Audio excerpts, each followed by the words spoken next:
Welcome to today's workshop on the Rowan Williams Cambridge Studentship for the University of Cambridge. Um, we're sorry. So in today's workshop, I'll quickly introduce you to Project EduAccess and to our speaker today, who will then take you over what the scholarship is. We'll talk to you about eligibility, the timeline, the application process, what the application form looks like, what how do you how do you answer the personal statement, give you some tips about writing the personal statement, and then sort of general tips on making an application for the studentship. So, for those of you who are joining us for the first time, we are Project EduAccess. We're a network of students and organization. We believe that access to higher education, leadership, and professional opportunities is a privilege that most people from marginalized communities are systematically denied through cost, information, and dispositional barriers. And we try to improve inclusivity in these spaces by addressing and removing some of these barriers. So we try to do this by providing mentorship, engaging in advocacy, and we also run a lot of in-person and online capacity building workshops. And today's workshop is part of a series of workshops that we've conducted on scholarship opportunities to higher education abroad. So we have with us a really wonderful speaker who's made the time for us to speak to all of you about the application for the Rowan Williams studentship. So we have with us Deepti, who did an MPhil in South Asian Studies from the University of Cambridge and received the studentship in 2021-2022. Thank you so much, Deepti, for making the time and for joining us today. And I'll hand it over to you now to take us over and tell us what the studentship is about. Okay, thank you, Michelle. Um, Hello, everyone, and thank you for joining. And thanks, Project EduAccess, for giving me this opportunity to engage with the applicants.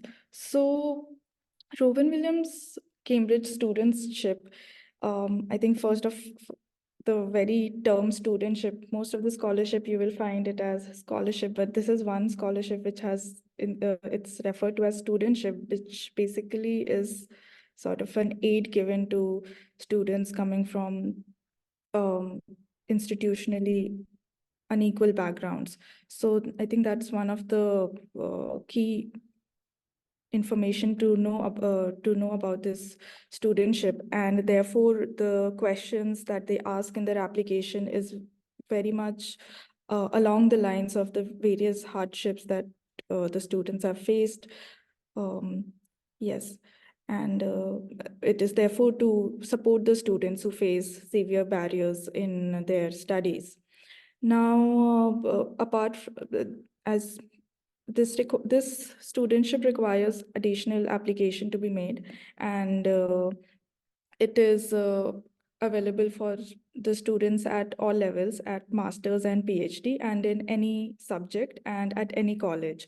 So all students are who fulfill the categories of hardships in their studies are eligible to apply for this studentship, irrespective of their course or college or level of studies or programs, right? And therefore, to state it more clearly, applicants should be from an area of instability or zone of conflict, or have been at the risk of discrimination, persecution, suffering, violence, or other abuse of their human rights. So, in my experience of being a Rowan Williams student at the University of Cambridge and my interaction with other Rowan Williams students, I was only able to find one more Indian, Lily, who again is a tribal and from the again an alienated part of the country from the northeast. Apart from two of us, in my experience or interaction with other Rowan Williams students, most of the students were from the majorly violent areas of the world, such as the Central Asia, the Afghanistan, Iran.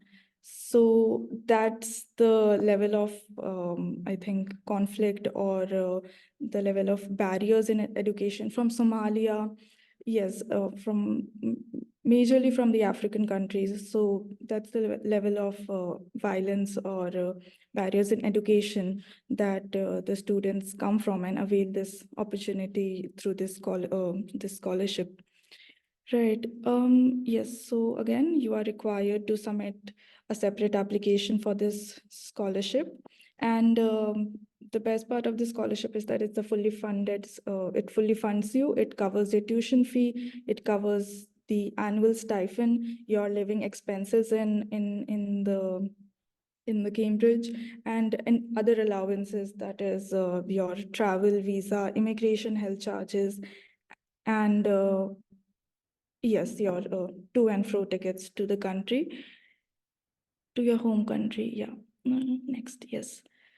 And to be eligible for this scholarship, you have to hold an conditional offer of the admission from the university. Therefore, it is desirable that you, if you have the offer letter from the university, and if you have not received any offer letter yet, and the deadline is 31st of this month, so please get hold of your department or the concerned admission officer to kindly let you know the result of your application in order to apply for this scholarship.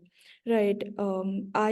I actually did inquire with my department, the South Asian Studies department, asking them the progress of my application, as I needed to apply for this scholarship, and they coordinated very well. Yes, I was able to apply. So kindly make a note to follow up with your department. Now, yes, again, emphasizing the fact that you have to be from an area of instability or conflict, or have been at the risk of discrimination, persecution, violence, abuse, human rights.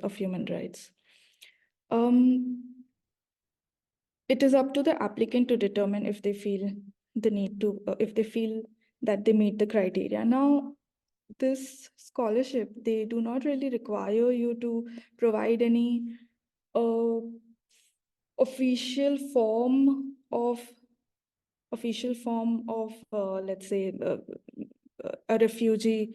Yeah, as the next statement says, that applicants do not need to have a refugee status. Similarly, there is no official record that is required to prove that you have been persecuted or you have been discriminated against. So it's through your stories or in the statement of purpose and the other question that the judges of this scholarship will feel that you are the right candidate for this scholarship. Yeah, so let's go ahead and we'll get more deeper into if you are, and how do you convince the readers that you are eligible for this or require this scholarship. So the timeline, before that, we'll look at the timeline, and to ensure that they have considered you for this scholarship, applicants must therefore apply for admission to the university by the funding deadline, as I suppose most of you have, and again make a separate Cambridge Trust application by 31st of Jan. So I believe all of you have, if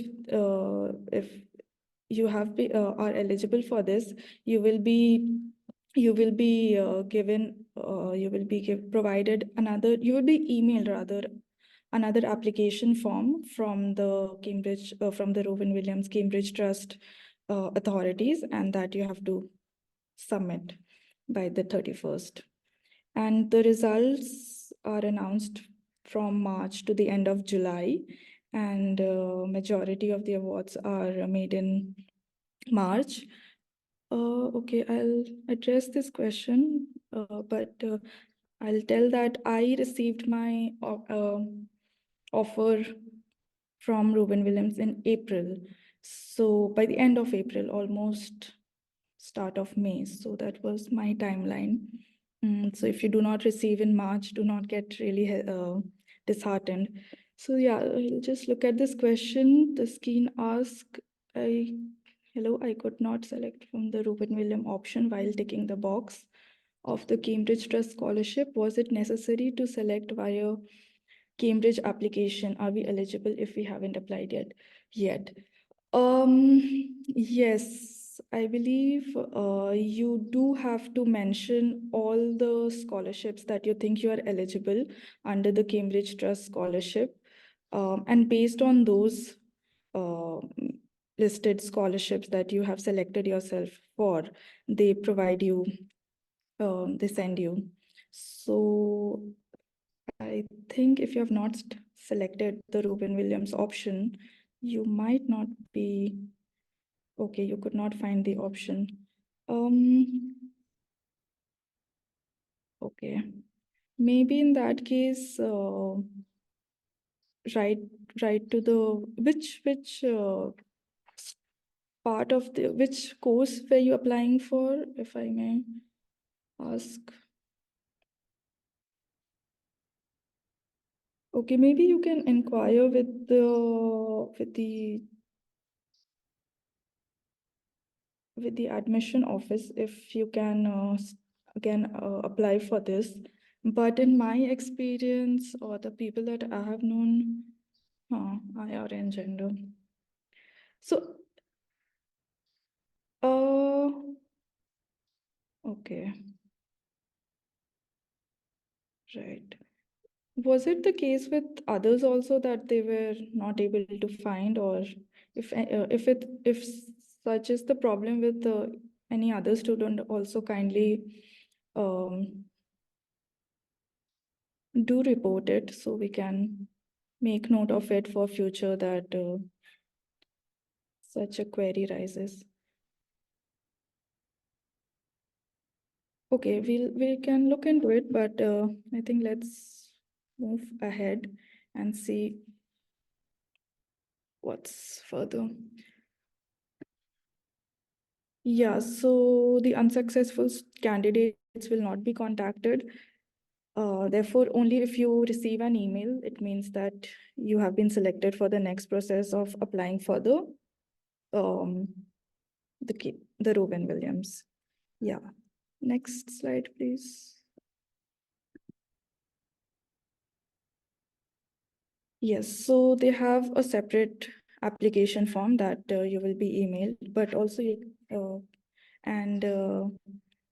have to complete it and return to the Cambridge Trust. This is usually this is actually the same email ID on which you will be, that will send you the application form. Okay, next. Yes, so this is what the application form will look like. And it contains it requires your basic details of name, nationality, date of birth, family details, and if your family will be staying with you, and other contact details, and the details of the requirement of the cost, the fee cost, and the living cost, and if details of if any other scholarship that you have applied for. You can actually it is generally advised to list other scholarships also that you have applied for. It's not that your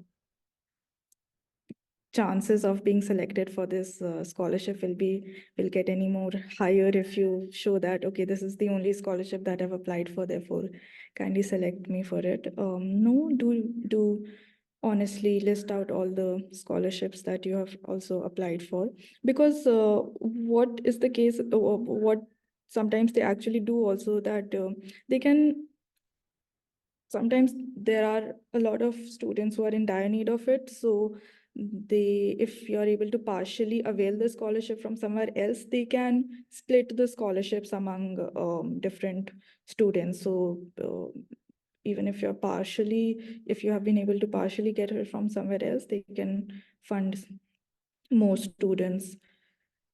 Yeah. Okay. Yes, the next page.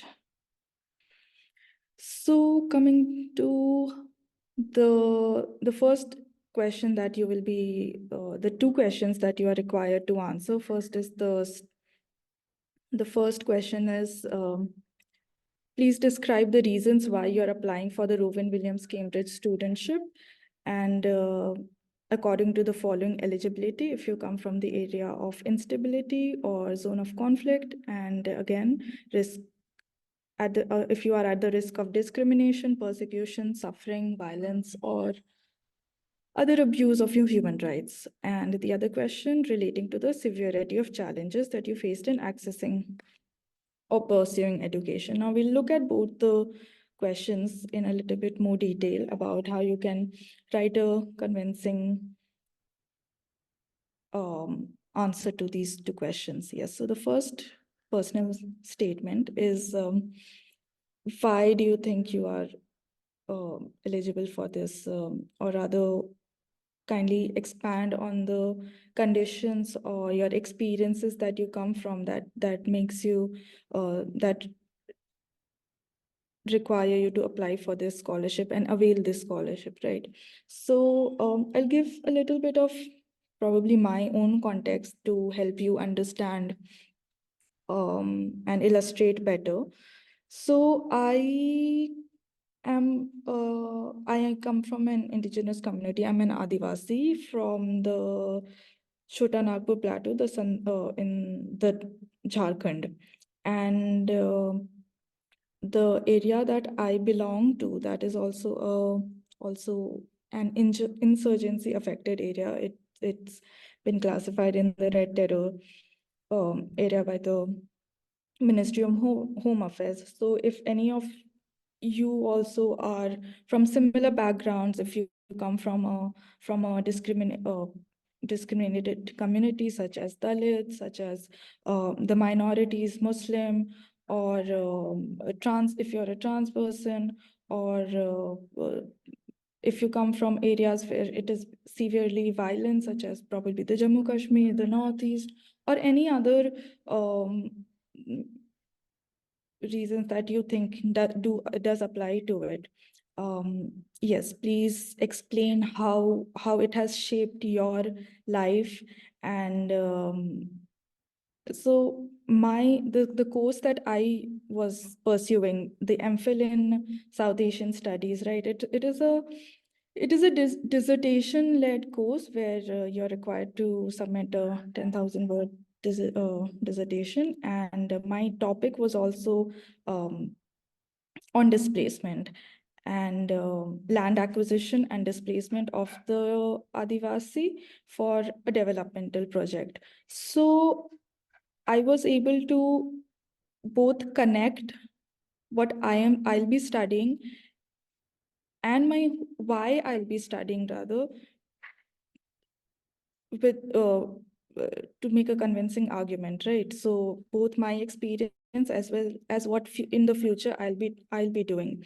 So if you are, I mean, this is a tip for the people who will be students who will be pursuing social sciences. If you're in some way also not able to justify your studies, your course of study at Cambridge from your own experience, why it is so, that will be great. And is it okay? Wait, I'll just take this question. Is it okay if I sort of modify the university application SOP for this studentship, as I've almost answered these prompts in the university? I myself actually wrote a personal statement quite fresh for this.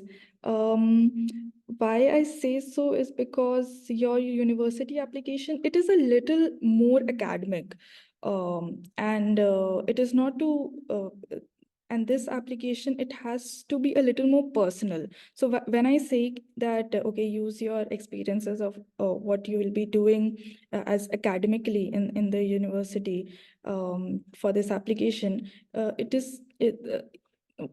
another fact I also wanted to state is that it is not your CV, or it doesn't has to be the statement of purpose. It doesn't have to be a list of your what achievements you have made, right? It has to show what you are as a person, what qualities, what your family has gone through, what not just you as an individual, but also the whole, probably the whole community that you um, come from. So one thing that I said in my SOP is that I was not an exception. I was an example, or just another person from the community which has been underrepresented. So while you can of course use the university application that you have made for this SOP, but say uh, I would say that write a fresh one if you are able to, because this is a little different from your university application. Yeah. And discuss the challenges that you grew up in such circumstances. So yeah. So again, the challenges that, so in my experience, or rather, also use the knowledge or the technical knowledge that you have to tone it down to a more personal statement. For example, when so my research proposal, it had a lot of technicalities of okay, intersectionality or graded inequalities, but I kind of toned it down to make it more personal and as a story for a common reader, because these are not your they are not selecting you for a course. They are selecting your course, you have already been made an offer for the course, right? They are selecting you for why you as a person. So um, my intersectionality of as a woman, as a tribal, as a person who has come down from a village to the city, so trace down your own stories of how you shifted from, or your own stories, right? And these are the stories that you have to think of, and how it you can of course refer to the things that you have studied both academically and unacademically, and use it as a guiding tool to provoke you to think about these inequalities. But make it a very, I included a lot of examples from my experience as at school, which were not just related to which were related not just to the classroom studies, but also a lot of extracurricular activities, the discrimination that I faced in terms of, let's say, selection for a particular theater play, and how that affects the psyche of a student from an unrepresented background. So yeah, I believe it is the Rowan Williams application is a little different from the university application in that sense. And the another aspect is to, in your the SOP that you'll be writing, also engage it with a little positive, or a little um, some sort of a goal as to how your inclusion in this program will be beneficial for the university as well as for your community. Again, it doesn't when you're addressing these questions, at least the approach that I followed was to think less of myself, rather of I thought and wrote, um, thinking of all the other people from my community. So it was, and what that, the kind of mindset that I was writing from, it was more of a mindset that that this representation or this application to the university, it has to be for for increasing um, the representation at universities. Yeah, okay, the next page, the next slide. Yes. So this is pertaining to the second question that you'll be asked to address, that is more specifically relating to the challenges you face in accessing education, right? And these are the various aspects that I included in my application. It was related to finance, and if you can think, if financially, if you have gone through these, you have gone through financial problems in accessing, illustrate if you have what other challenges you went through because of lack of finance, not just related to education, just as in, let's say, the fees of the of the school or your graduation, but also other, if you had problems, or if you had to prioritize between health or certain other requirement of the family, geographical, if you had to travel long distances, and if this geographical challenge caused also sort of social or cultural alienation in you, if you did not feel um, that you belonged in that place. For example, coming from Ranchi, I moved to Hyderabad and then Delhi for my higher education, and then the difference in the city, also relating to the kind of people that I was interacting with, it did impact my psyche, and therefore my because I was not able to get solidarity, the social solidarity or the commonality, and that impacted my studies in some sense. So these are few things you can think of. The again, the cultural and social aspect um, of how your experience of, let's say, if you have been discriminated, if you have been persecuted, um, how that impacted your life and further your ability to access education, discrimination and bias, health challenges, if there were health challenges involved in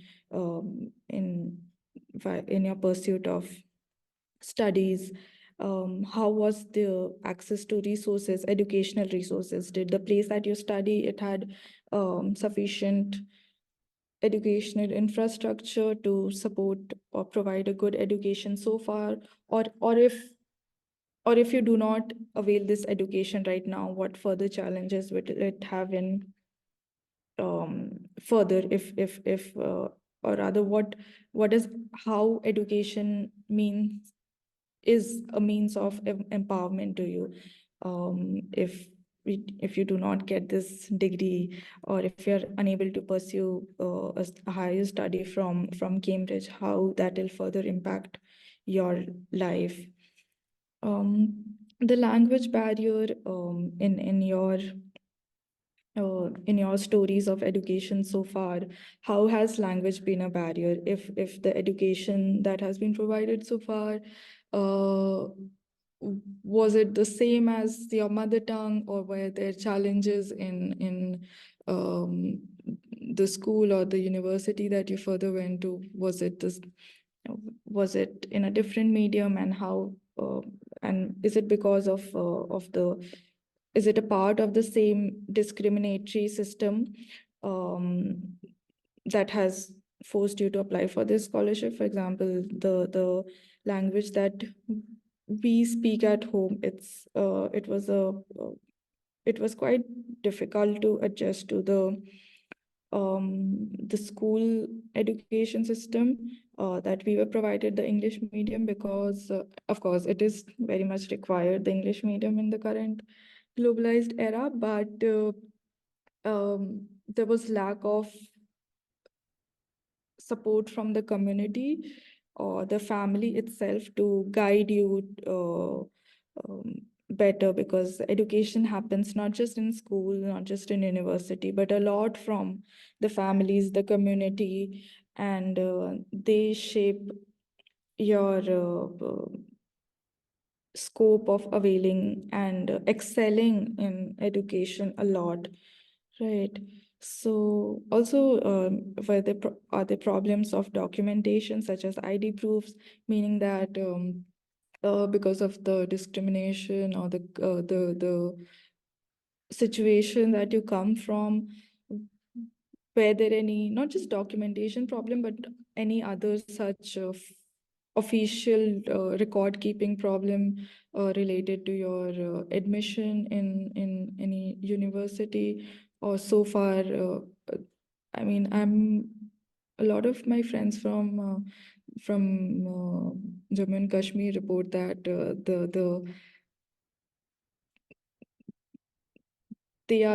they have a lot of gaps in their ages because of the violence that occurs there, and a lot of documents get lost, so a lot of age gap happen and their age actually increases, which limits them from um, attaining education at a right age to have longer working ages.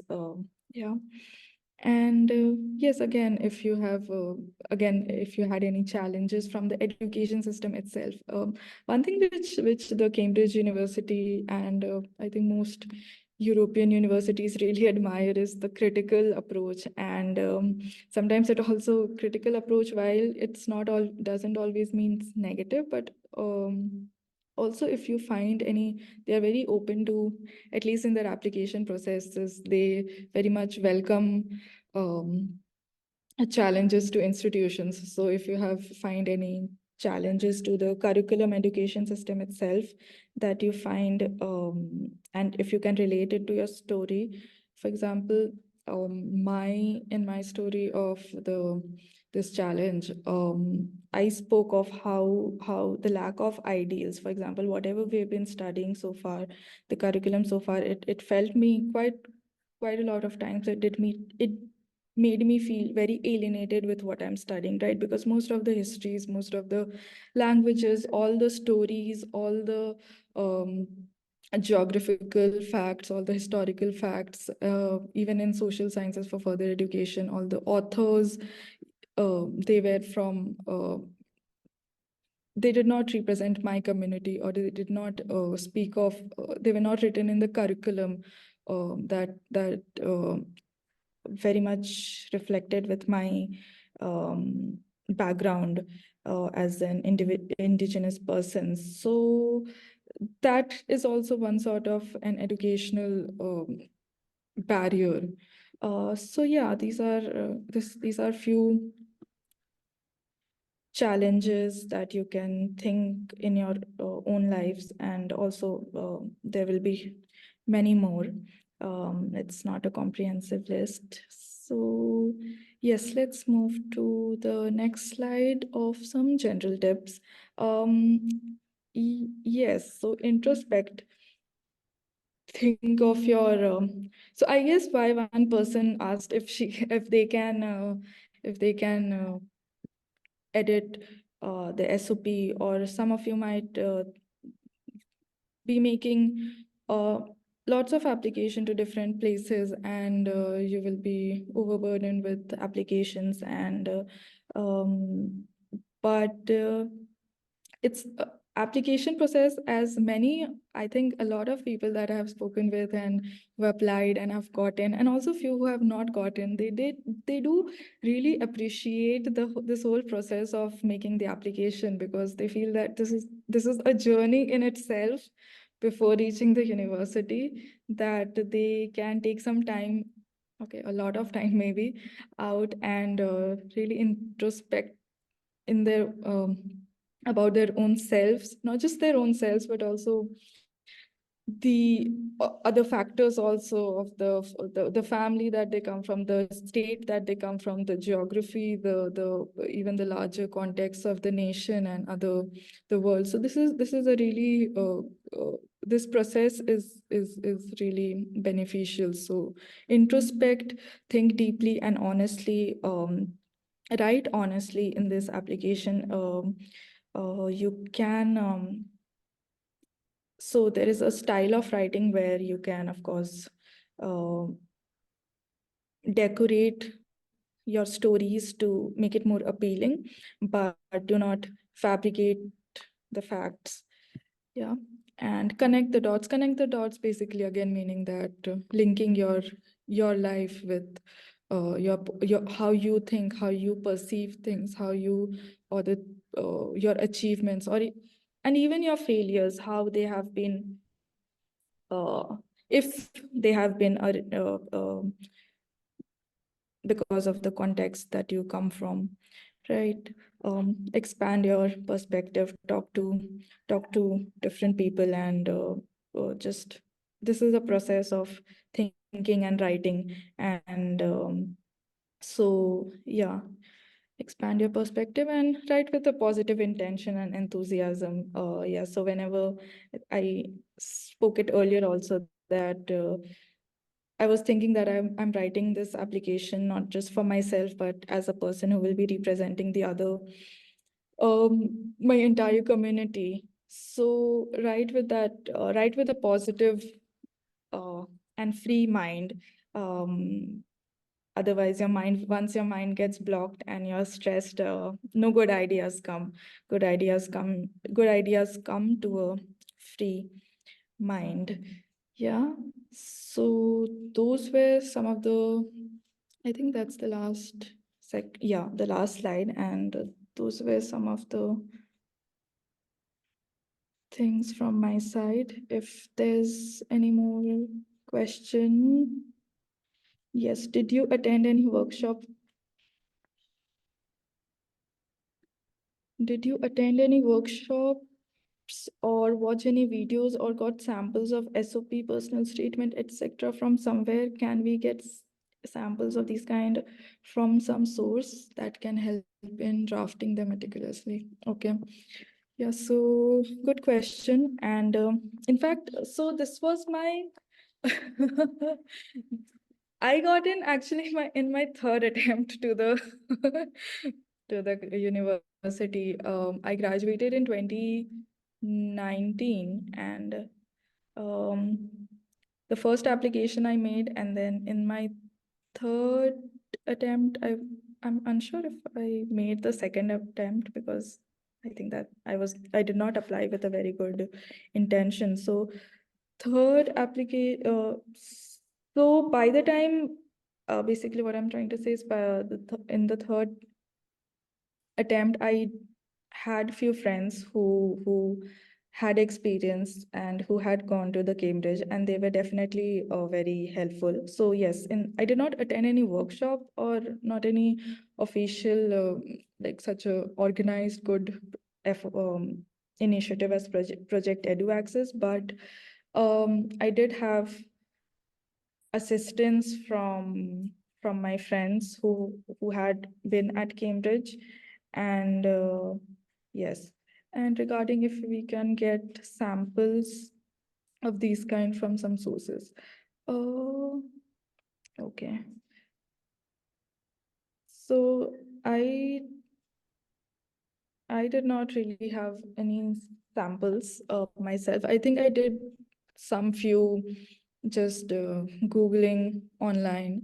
And they do provide a good idea of how to write a good SOP, but it's usually advised. I think there's only so much inspiration that you can get or idea you can get. After a point, it's up to you to write your own story. And these SOPs, they are not very, I mean, the selected SOPs, it's people write in their own unique styles. So individuality and creativity is much appreciated. So I think so far that I've spoken of, uh, it is advised that you do look at others, but write your own. And is there a word limit for the SOP? Yes, there is a word limit, and the word limits are, I think, around 500. No, a little more than 500. I think it was around. Uh, yeah, I think 500 for each the question, both of the questions. Yeah. Mm. Okay, now next question, guides on drafting Okay, this is some. Yeah, sorry. I'm just to follow up on the SOP question that came to you. Even our project EduAccess, we don't provide guides. We don't think that it's a good idea to have we don't provide sample SOPs. We don't think that really helps in drafting your own ideas. We have prepared two sets of guides. One is on university statements of purpose, and one is on scholarship personal statement. So if you look at the guys, just go through just what are the ways in which you can write your ideas and speak about your experiences. That might be helpful. But then, as Deepti said, at the end of the day, it has to be very personal, and I'm assuming something like the Rowan Williams application personal statement is extremely personal and very subjective to just what you have experienced and who you are as a person. So I don't think any sample SOP would really help in that situation. But yeah, you can refer to these two guides if you haven't already.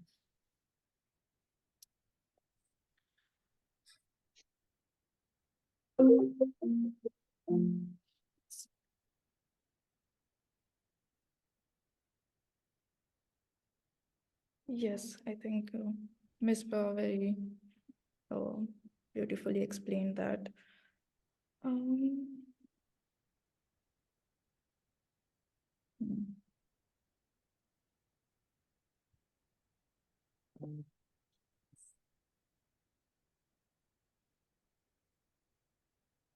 Um, I, I don't see any other questions in the main chat, and no questions have come to me as DM or have come to. Yeah, neither to me. There's one question actually in my DM, which is do does the scholarship body or does the trust look at your university application documents along with the application form, or do they just see your studentship application form? Hmm. I'm not actually quite sure of the intricacies myself, what goes behind, but what unofficial information hereby that I've known of is that the department, they themselves forward these application to the trust, and the chances are that they do not actually they select it purely on the scholarship application forms. So I do not think your academic application would make much of a difference here. Mm.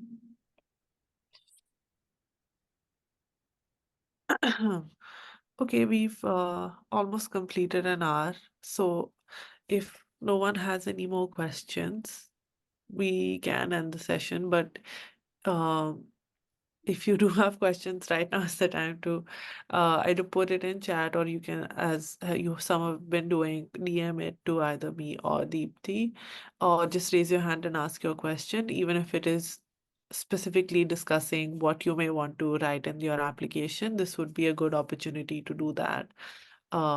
Since many of you have made your Cambridge application and would be probably filling the Rowan Williams Studentship application form. So, so I'd suggest now is the time to ask your specific queries as well, um, because there isn't much time left. Uh, but if you've understood everything and sort of know how you're going to be navigating it, that's also good. I've put a link in chat, which is a link to the application form. We put screenshots of that in the PPT as well. But if you just want to have a look at the application form once and just sort of see what all you need to uh, fill in, you can do that. And I'm also going to put a link to the website of the scholarship. You can have a look at that as well, which has information about uh, just just some of the things that we discussed, but not in so much detail. Yeah, Taskin, you can ask your question. So I just wanted to, am I audible? Yeah. So I just wanted to ask that we don't like there is a application form available on the website. So do we have to mail that application form only, or do we have to wait from the admission committee to send us a different form? You have to wait. It's the same application form, but the process will be initiated from the trust. So they will send you the same application form, but it will be sent from their side, and then you fill it and send it back. So, besides that, I'm just confused that is this scholarship a very college-specific scholarship? Because when I was applying for the Cambridge Trust scholarship, there was an option like that I could scroll many options. There was smooth, I don't know if it's the correct pronunciation. There was smooth scholarship, and for Rowan Williams, I could not select on that option. I'm just not very sure. Was it very necessary?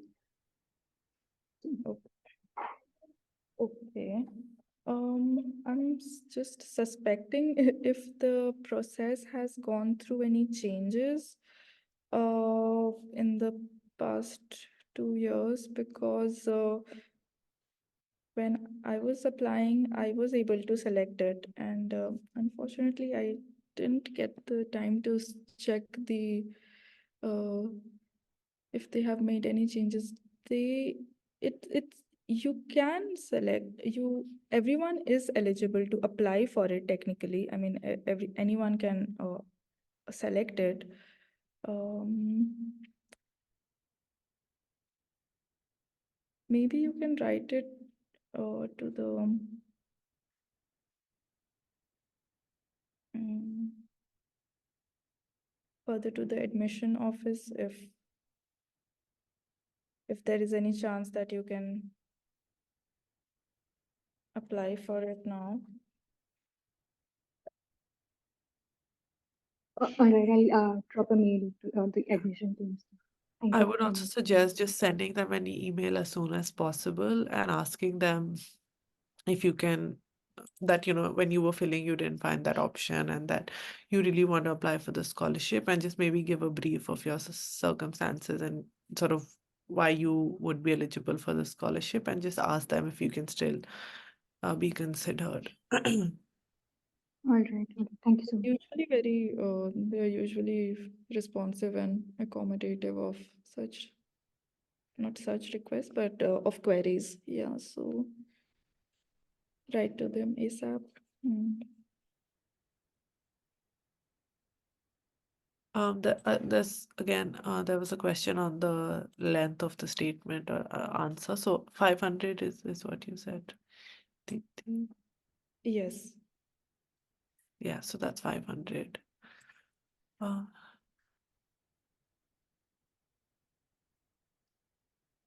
okay, I think. Perfect. I've again put two more links in chat. One is a link to our YouTube channel at Project EduAccess. We've put recordings of all of the workshops that we've done over this application cycle on our YouTube channel, and we'll also put a recording of this workshop on the YouTube channel. And the second is all of the resources that we've created for just writing your application. So one is a set of guides for writing your application documents, so drafting your CV, writing your SOP, writing your personal statement, some guidance on reference letters. So those are a set of guides. And then second is we did a bunch of workshops on a lot of scholarships and university applications last year. So all of those are also available on the website.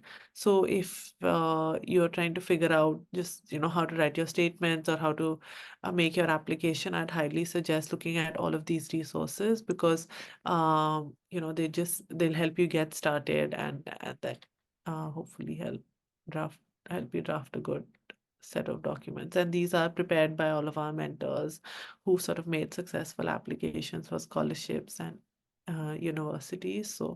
Um, so yeah, please have a look at those as well.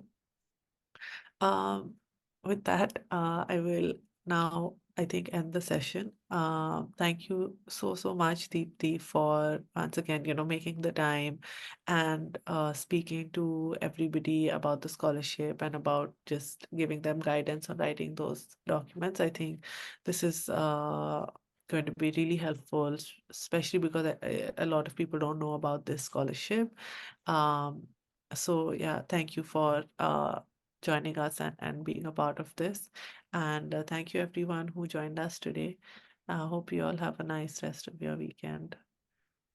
Thank you so much. All right. Bye. Bye, everyone.